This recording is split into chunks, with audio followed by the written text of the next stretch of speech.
হযরতে আনাস রাদিয়াল্লাহু তাআলা আনহু বিশ্বনবী রাহমাতুল লিল আলামিনের 10 বছরের খাদেম ছিল।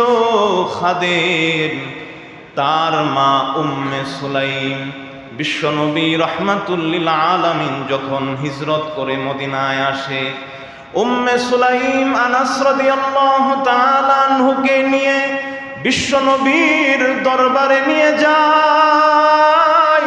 বিশ্বনবীকে ডাক দেয়া বলে, ওগো আল্লাহর হাবিব, এই যে আমার ছোট্ট আনাস, আল্লাহর নবী গো, আমি আমার ছোট্ট ছেলেকে আপনার খেদমতের জন্য সুপর্দ করে দিলাম। সে এখন থেকে আপনার খেদমত করবে। ওই যে তার মা বিশ্বনবীর কাছে দিয়ে আসছিল,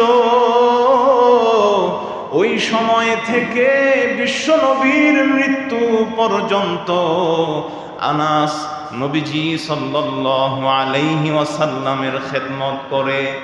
10টা বছর মদিনায় তিনি খেদমত করে নবীজির।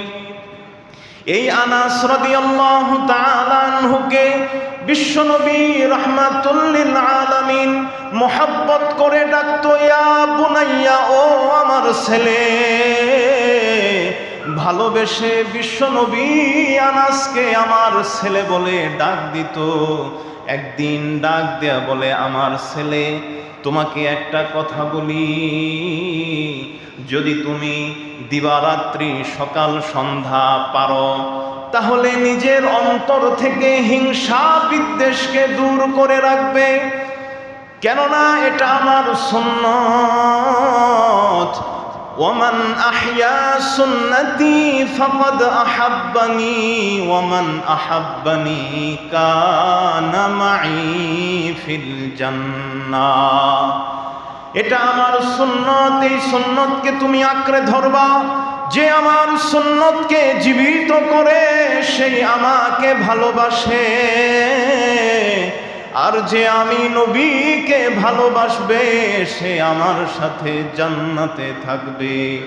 এজন্য মুসলমান নবীর সুন্নতকে আঁকড়ে ধরি, নবীজি সাল্লাল্লাহু আলাইহি ওয়াসাল্লামের সুন্নত অনুযায়ী চলার চেষ্টা করি।